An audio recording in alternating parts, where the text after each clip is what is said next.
Assalamu alaikum, dear students and dear viewers. Today, our topic is secretory phase or luteal phase. This is for class 8th.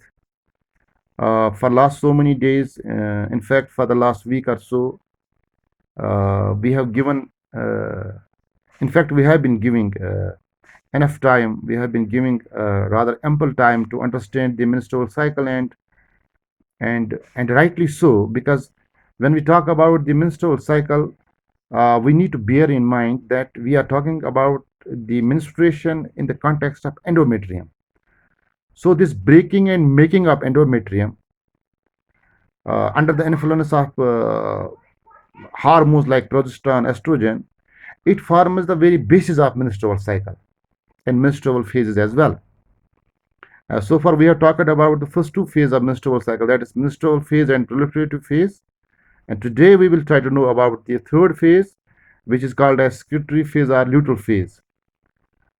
Needless to say that during all these menstrual phases, we have come across a number of hormones, be it progesterone, be it estrogen. In fact, not only hormones but also some new structures which we were not even aware of. And today again, we will see some new hormones, some new structures coming into play, but we will try to make them, inshallah, as understandable as we can. So let's begin.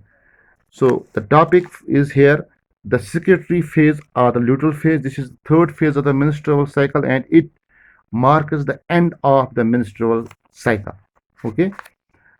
First of all, what you need to remember the most is that during this particular phase, the progesterone hormone, which is a female sex hormone, it remains dominant throughout the phase.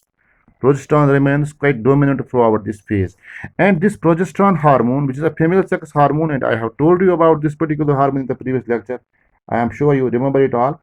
This progesterone hormone, it is stimulated by another hormone called as luteinizing hormone. Now, what is this luteinizing hormone?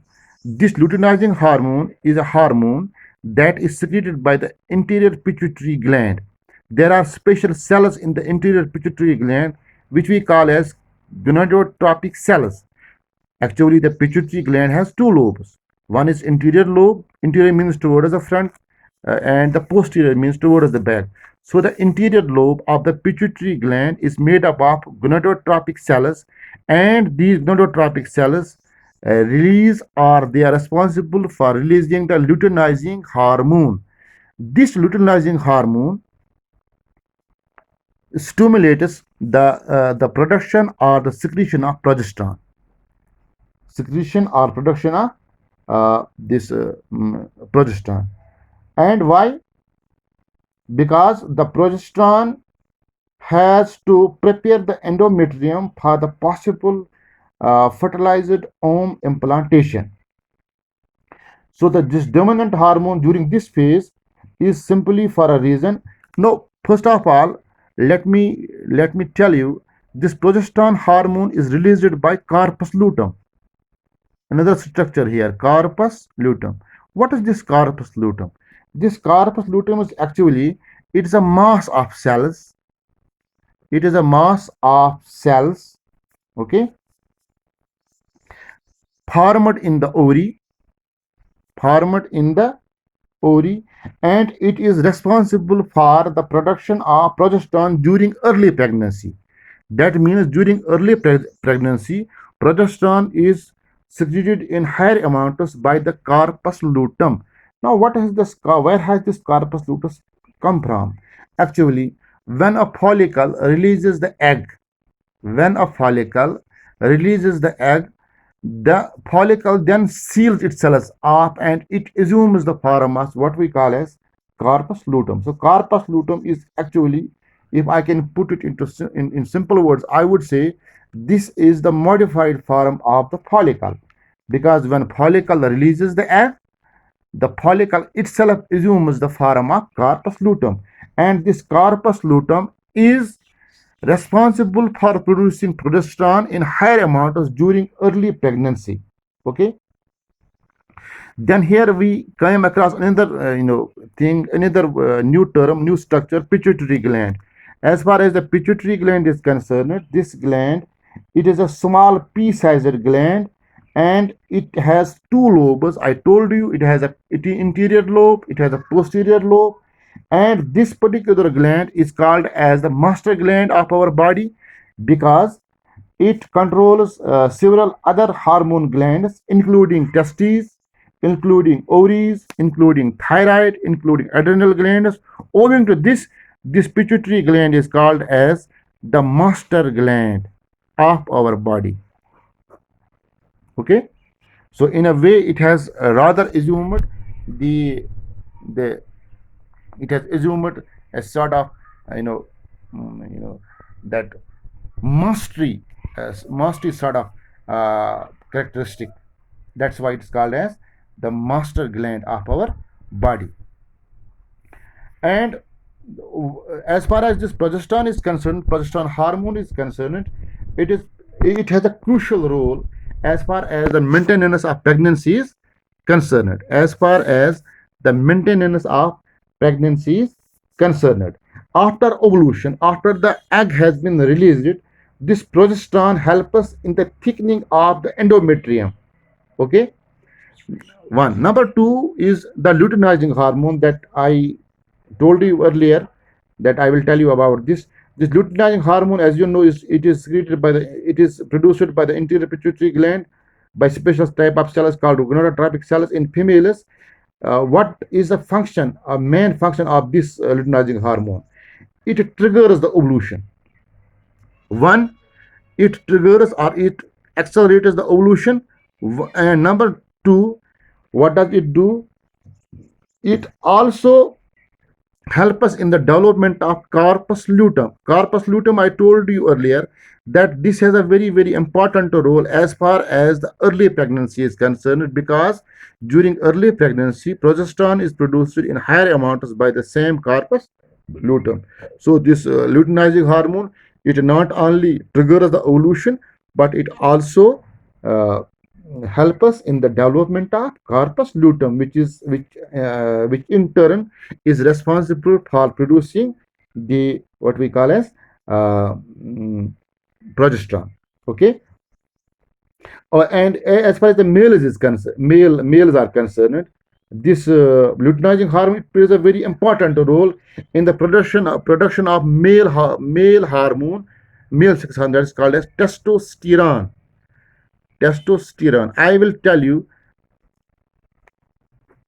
what it does. As far as the females are concerned, in females, it is responsible for stimulating the progesterone hormone production, and in males, it is responsible for the production of testosterone, the male sex hormone. Okay, this is all about this corpus luteum and progesterone. Okay, now if you see this what we call as corpus luteum, this corpus luteum is it is called as sort of, we can say, temporary gland.